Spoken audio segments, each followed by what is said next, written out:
Pengukuhan takbir urus menerusi pelan strategik serta pengenalan sistem perundangan khusus melindungi hutan. Itu antara fokus berita dari negeri di bawah bayu. Langsung bersama-sama Muhammad Syarizam Awang. Silakan Syarizam.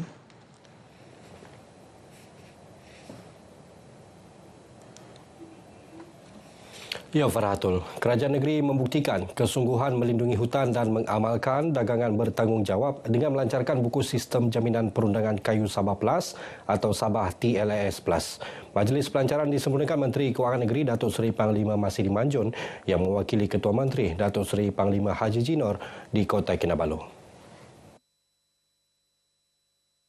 Datuk Haji Ji dalam ucapannya berkata sistem itu merupakan yang pertama seumpamanya di dunia. Sistem tersebut menyelaras keperluan perundangan, bebas penebangan hutan serta prinsip kelestarian dalam satu rangka kerja bersepadu. Ia dibangunkan sebagai persediaan menghadapi peraturan penebangan hutan Kesatuan Eropah EUDR yang dijangka berkuat kuasa menjelang akhir 2026.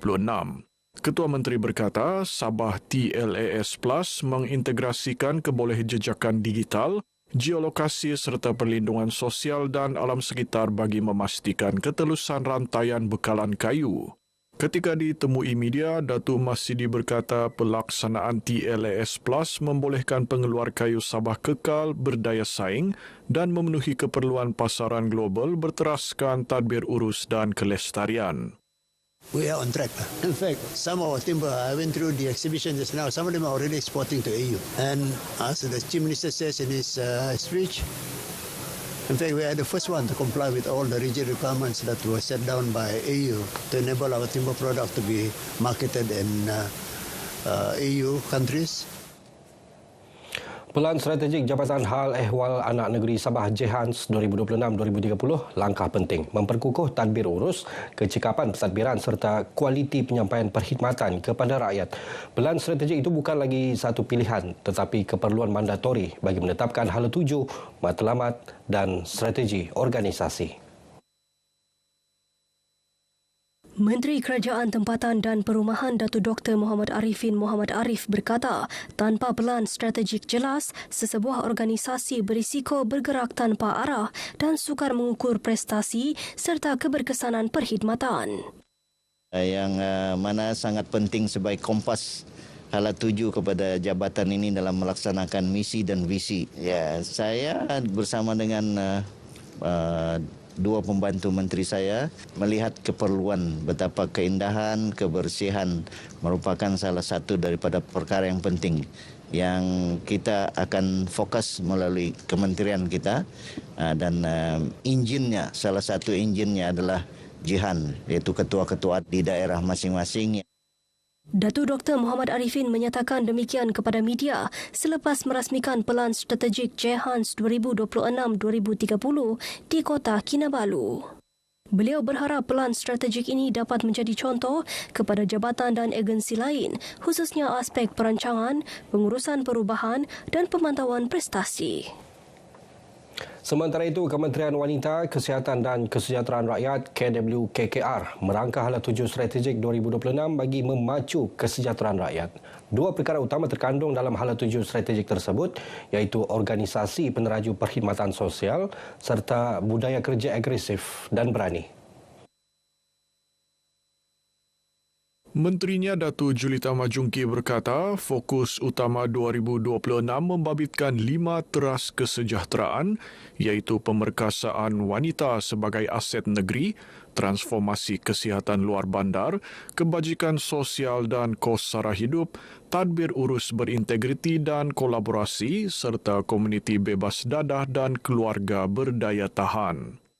Kita telah mengenal pasti beberapa perkara utama yang kita akan teruskanlah penekanannya di dalam kementerian ini daripada segi program untuk wanita, program dan bantuan menyampaikan khidmat kesihatan lebih baik. Beliau berkata demikian kepada pemberita selepas Majlis Amanat Kementerian 2026 di Kota Kinabalu. Datuk Julita berharap visi dan misi ini mencapai matlamatnya sekaligus dapat memperbaiki sistem penyampaian kerajaan. Muzium Negeri Sabah akan mengadakan pameran Dirgahayu Tuan Yang Terutama bermula 30 Mac depan bertempat di Muzium Tamadun Islam, Kompleks Muzium Negeri Sabah. Pameran tahunan itu diadakan bersempena ulang tahun kelahiran rasmi yang di-Pertua Negeri Sabah. Pengarah Jabatan Muzium Negeri Sabah Arif Abdul Hamid berkata bahan pameran berkaitan institusi yang di-Pertua Negeri sebagai simbol perpaduan serta institusi berperlembagaan di negeri ini.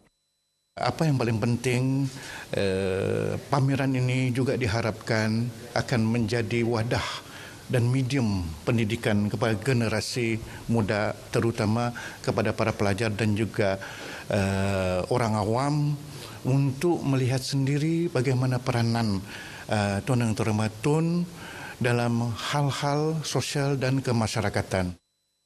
Beliau berkata demikian kepada pemberita selepas mengadakan kunjungan hormat terhadap Yang di-Pertua Negeri Tun Musa Aman di Istana Seri Kinabalu. Pameran berlangsung selama 3 bulan itu disasarkan menarik 50,000 pengunjung. Ia dijangka menjadi medium pendidikan khususnya kepada generasi muda dan para pelajar untuk memahami peranan Tuan Yang Terutama dalam aspek sosial dan kemasyarakatan.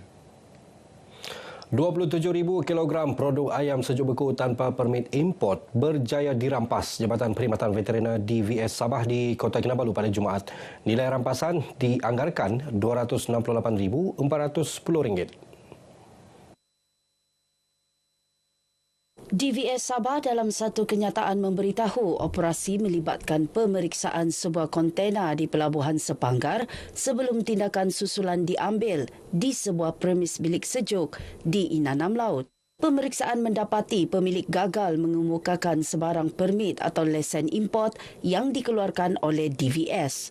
Sementara itu, Menteri Pertanian, Perikanan dan Industri Makanan Datuk Jamawi Jaafar mensahirkan penghargaan terhadap kejayaan tersebut. Tegasnya, kerajaan negeri memandang serius sebarang cubaan membawa masuk produk makanan tanpa kelulusan yang sah kerana ia boleh menjejaskan kesihatan awam, biosecurity serta kepercayaan rakyat terhadap sistem kawalan makanan negara.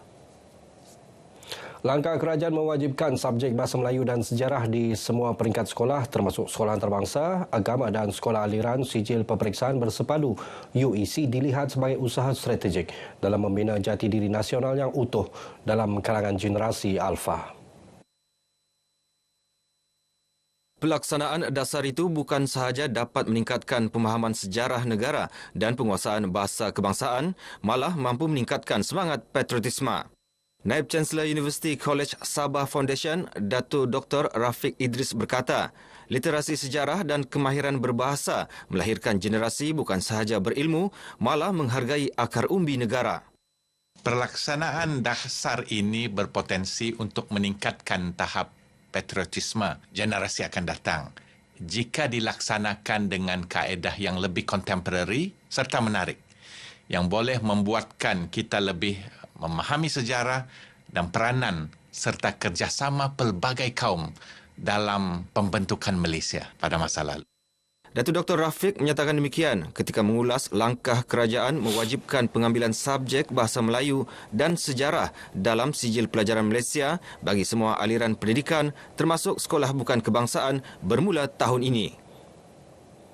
Program Literasi Kewangan Go Giggers 2025 edisi Sabah berjaya meningkatkan tahap literasi serta ketahanan kewangan dalam kalangan penghantar makanan di negeri ini. Program hasil kerjasama Agensi Kaunseling dan Pengurusan Kredit AKPK bersama KWSP, Bank Simpanan Nasional dan Platform Ekonomi Gig.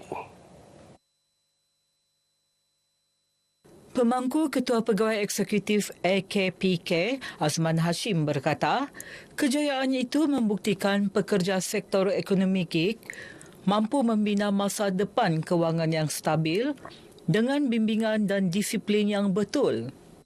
Program selama 6 bulan ini disertai 89 penghantar makanan. Boleh menimbulkan kesedaran dari segi kewangan, rutin kehidupan seharian, dari segi keperluan sama ada bagian kecemasan dan keperluan asas. Memang baguslah belajar simpan duit, belajar kira itu duit masuk, keluar masuk di mana. Kalau sebelum ni itu duit kita tahu banyak masuk, tapi kita tidak tahu itu duit pergi mana. Jadi dalam program ni kami belajar untuk buat rekod. Jadi kami tahulah itu duit pergi mana. Baik, sekian perkongsian dari negeri di bawah bayu. Kita kembali bersama dengan Farhatul untuk lebih banyak perkembangan semasa dalam negara. Salam Malaysia Madani. Besharizam, terima kasih.